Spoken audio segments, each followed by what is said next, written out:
为了帮村里的500头跑山猪卖个好价，我抵押房产砸出几百万建冷链。可装车那天，全村人拿锄头堵了我的车。你在城里卖88一斤，只给我们30，一斤抽走我们58块的血汗钱。就是休想赚我们的黑心钱！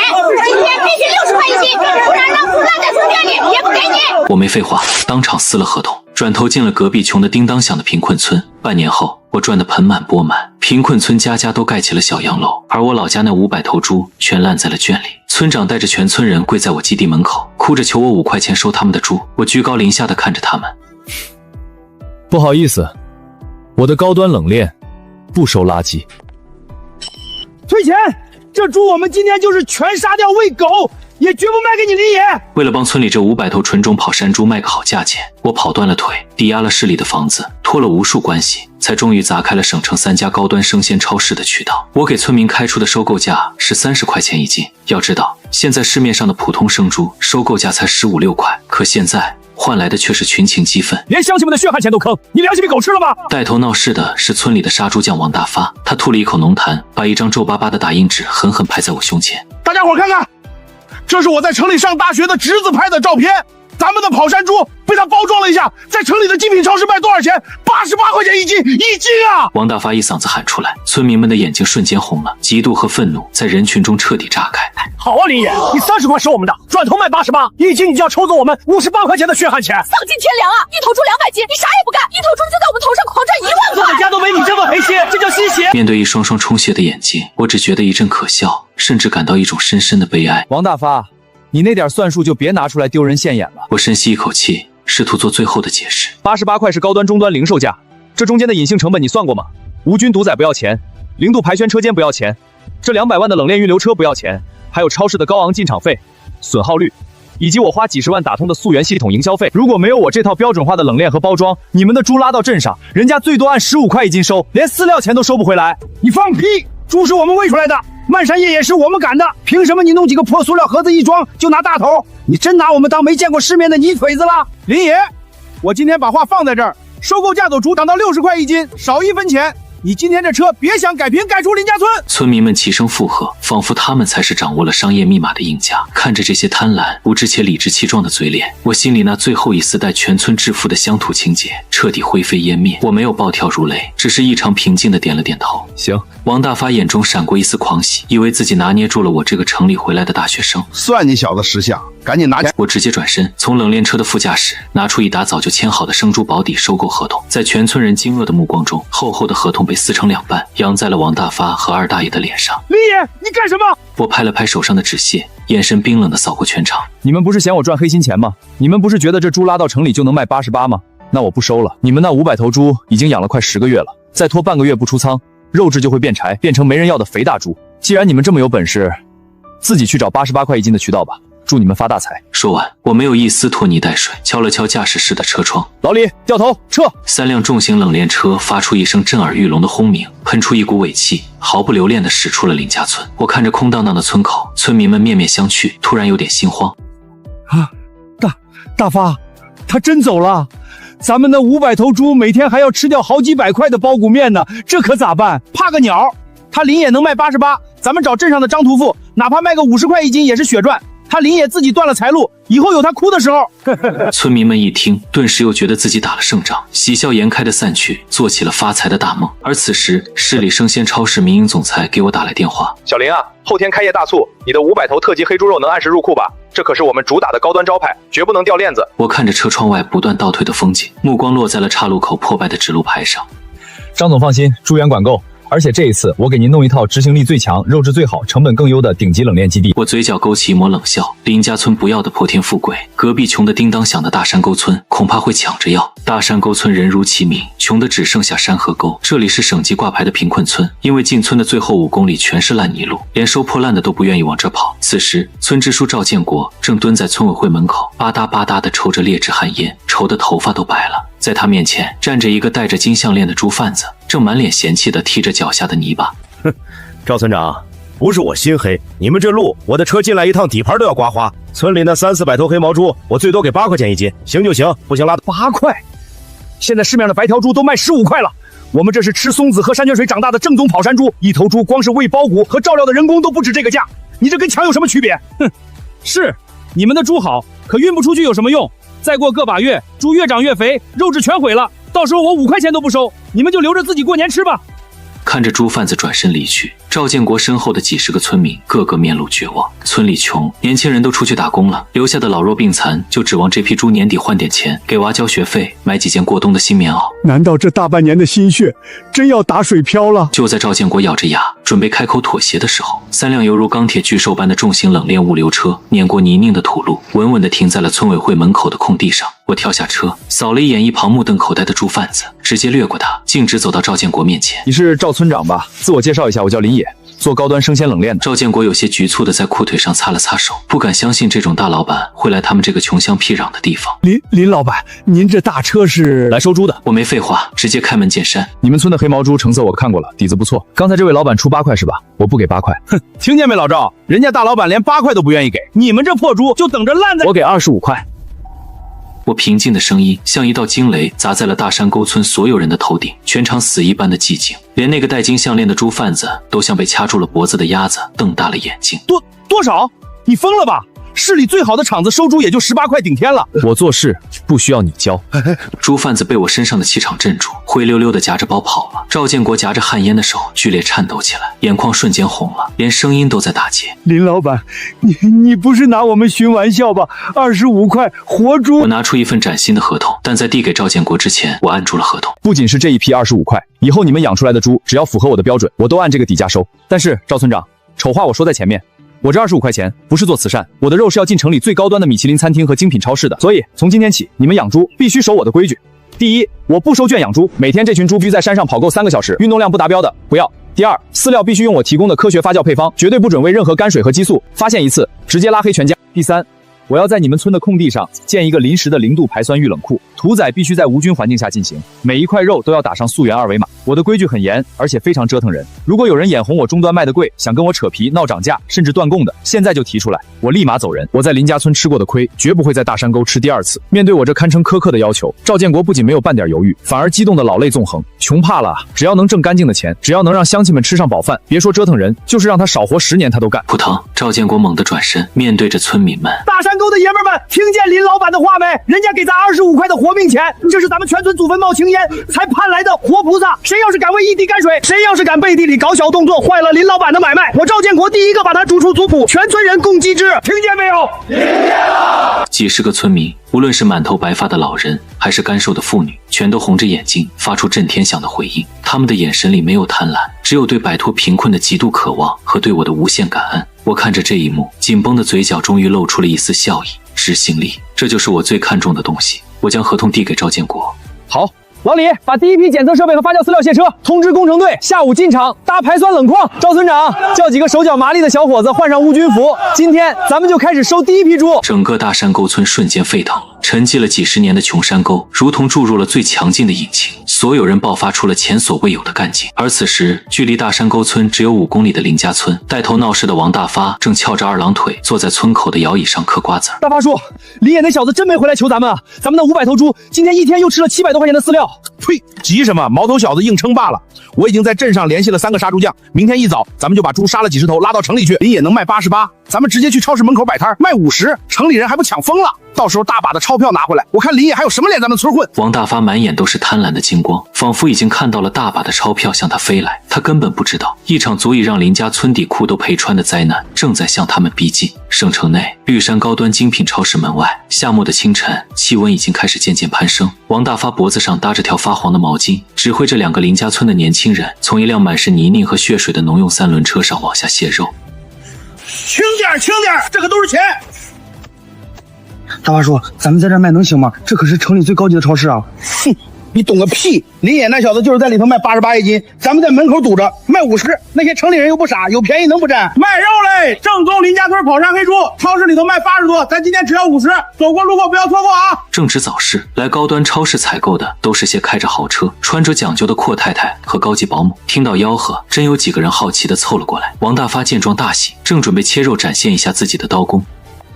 哎呦，这什么味儿啊！臭死了。不可能臭，清早4点刚杀的。王大发自己常年杀猪闻惯了，他根本不知道，没有经过专业0度排酸处理的猪肉，体内的乳酸无法分解，加上30多度的高温，在农用车上焖了3个小时，血水混合着体温，早就发酵出了一股刺鼻的腥臊气。几只绿头苍蝇闻着味儿就飞了过来，嗡嗡地落在发黏的肉皮上。这肉颜色都发暗发紫了，摸着还黏糊糊的，这放了几天了？别说50，你倒贴我50，我都不敢买回去给孙子吃，吃坏肚子谁负责？走，这看着太恶心了，连个冷棍都没有，去超市里头买去。人群瞬间散了个干净，留下一脸懵逼的王大发。不识货，这可是纯种跑山猪。就在这时，一辆白色执法车停在了广场边。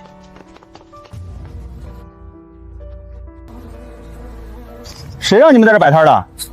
把你们的动物检疫合格证明和肉品品质检验合证拿出来，我看看。王大发一愣，梗着脖子反问：啥证明？我自家养的猪，自己拿刀宰的，还要啥证明？我这原生态。原生态，未经定点屠宰，私自宰杀售卖未经检疫的猪肉，还敢明目张胆的在市区摆摊儿？谁知道你这猪有没有非洲猪瘟，有没有寄生虫？根据食品安全法，销售未按规定进行检疫的肉类，没收违法所得和猪肉，并处获质金额10倍以上20倍以下罚款。你这6头猪算1万块钱，准备交10万罚款吧？10万罚款！王大发和那2个年轻人两腿一软，直接瘫坐在满是血水的塑料布上，面如死灰。就在王大发嚎啕大哭，被执法人员往车上拉的时候，他猛地一转头，透过绿山精品超市巨大的落地玻璃窗，看到了让他目眦欲裂的一幕：超市内部生鲜冷柜区人头攒动，几乎要被挤爆了。冷柜上方悬挂着巨大的高清屏幕，正播放着一群黑毛猪在郁郁葱葱的松林里奔跑，吃着掉落的松果的唯美画面。而生鲜柜台里，一块块被精细分割的猪肉装在充满高级感的黑色托盘里，肥瘦相间的地方竟然有着像顶级和牛一样漂亮的大理石雪花纹理。一个穿着整洁白大褂的销售员正微笑着向刚才那个嫌弃王大发的阔太太介绍：大山沟村原生态原物黑猪，经过72小时0度排酸，这块极品雪花梅花肉入口即化，每盒都有码，扫一下，连这头猪每天在山上的运动步数都能看到呢。哎呦，还真是，这包装看着就放心，这雪花纹路太漂亮了。短短半个小时，上百盒高价黑猪肉被一抢而空。小林啊，绝了！真绝了！大山沟村这批猪的肉质，再加上你们那套顶级的冷链排酸技术，简直是降维打击。握手的瞬间，我的余光瞥见了窗外，透过玻璃，我正好对上了狼狈不堪的王大发。李老板，我错了，我不卖50了，我30卖给你，你收了我们的猪吧，咱们林家村的猪每天还在吃钱啊！我当然听不见外面的鬼哭狼嚎，就算听见了，我也懒得理会。中午1点半，通往大山沟村的新修柏油马路上，一支滑稽且寒酸的队伍正在缓慢挪动。林伯达租了5辆平时拉粪的农用3轮车，上面挤满了上百个林家村的村民。他们穿着故意找出来的破棉袄，手里拿着生锈的破锣，一条皱巴巴的红底黄字横幅被几个大妈死死抱在怀里。随着3轮车颠簸地驶入大山沟村的地盘，林家村村民们的眼睛渐渐地直了，随后变成了充血的嫉妒。半年前，大山沟村还是这10里8乡有名的光棍村、乞丐村，穷得连条像样的土路都没有。可现在呢，宽阔平整的双车道，柏油马路直通村口，马路两边原本破败的土坯房全部搭起了脚手架，10几个施工队正热火朝天地盖着2层小洋楼。更刺眼的是，村口小广场上好几个大山沟村的汉子正指挥着镇上电器城的送货车往下卸货。慢点，那可是老子今天刚拿卖猪钱买的75寸大彩电。老李头，你都双开门大冰箱，有点占地方啊！哎呦，多亏了林老板啊，今晚去我家喝茅台。那些大山沟村民脸上洋溢着的暴发户般的笑容，像一根根毒刺，狠狠地扎进了林家村众人的心里。凭什么？半年前，林也是带着这笔富贵先回的咱们林家村啊！这些大彩电、小洋楼本来都该是咱们的，都怪王大发那个狗娘的！不光怪王大发，就怪林氏心狠。林伯达恶狠狠地盯着前方那座气派的现代化冷链厂区，他明知道咱们被骗了，也不回来拉咱们一把。今天咱们就算是死，也得死在他林业的厂子门口。大家准备好，一会儿到了门口，先敲锣，再给我往死里哭。下午2点，大山沟村口新建成的林氏极鲜高标准冷链基地外，7、8辆属于绿源珍品的重型冷藏车正在排队装货。工人们穿着洁白的无菌服进进出出，一派繁忙的高端现代化气息。就在苏婉晴的车队准备驶离，林野在2楼走廊目送的时候，一阵极其刺耳，如同浩桑般的破锣声极其突兀地打破了这片高大上的商业秩序。5辆拉粪的3轮车横七竖八地堵在了冷链基地的电动大门前，直接把冷藏车的出路封了个死死的。上百个林家村的村民如同丧尸过境一般从车上跳下来，哗啦一下抖开了那条早就准备好的横幅。紧接着，几个老头老太太扑通一声就坐在了厂区大门的栏杆下，开始拍着大腿嚎啕大哭。小野呀，你大伯二大爷来看你了，你可不能忘本呐！林家村的小铁匠了，你得给咱们做主啊！这一通不要脸的极致操作，不仅把车里的苏万清等一众城里的大老板看懵了，更是直接把正在干活的大山沟村村民的怒火给点燃了。干什么干什么？堵在厂区门口影响出车！你们谁啊？瞎了你们的狗眼！我们是林家村的，林野是我们村的人。哼，叫林野出来！就说他叔把长辈们来看他了，顺便把收购我们村500头猪的合同签了。那语气不像是来求人的，倒像是皇帝下乡来施舍的。在他们的剧本里，林野绝对会乖乖掏钱平息事端。你个看门狗，滚一边去！林野的钱就是我们林家村的钱，这家厂子也有我们林家村的一份，再敢拦着，我们连你一起打！赵铁柱一听这话，气得怒极反笑，直接把电警棍按得噼里啪啦作响。去你的林家村！半年前你们把林老板逼走的时候，怎么不说血浓于水？现在看我们大山沟发财了，跑来装祖宗了！兄弟们，我把这群要饭的叫花子插出去！眼看员工们就要动手，林家村的女人们立刻发挥了撒泼打滚的绝技，往地上一躺。打人了！大企业打死家乡的父老乡亲了！快拿手机拍下来，让林野身败名裂！场面顿时乱作一团。就在林伯达得意洋洋，以为自己的道德绑架法已经初见成效，准备逼林野出面妥协的时候，林村长带这么大阵势来找我签合同，我双手撑在栏杆上，居高临下的看着门口这群熟悉的贪面孔。小野啊，大伯代表全村来给你道歉了。之前是王大发那个混蛋挑拨离间，大家伙是一时糊涂。对呀，林爷，你也是林家村喝着井水长大的，总不能发财了只顾着大山沟这些外人吧？只要你把我们的500头猪收了，价格我们也好商量。你给大山沟25块，我们也只要25块。你们的猪现在倒贴我钱，我都不收。此言一出，林家村众人脸上的笑容瞬间僵住。倒贴钱都不收？林伯达脸上的笑容彻底僵住，仿佛被人当众狠狠扇了一记响亮的耳光。他身后的林家村村民们也愣住了，随即不可置信地爆发出一阵喧哗。林野，你别给脸不要脸！我们大老远敲锣打鼓来请你，是给你这个晚辈台阶下，你还真把自己当棵葱了？没有我们林家村的祖宗保佑，你能发财？就是你这个王八蛋！林伯弟，大家都是养猪的，你就别在我面前装大尾巴狼了。你们那500头猪现在到底是个什么烂摊子？真以为我不知道吗？这大半个月，你们为了省钱，把发酵饲料换成了最廉价的碎玉米棒，连山都不让他们上，就天天圈在猪圈里猛吃。咱们的云雾黑猪在省城彻底打响了名头，现在供不应求，所以我宣布，从下个月起，大山沟村所有达标的生猪底价从25块直接降到30块一斤。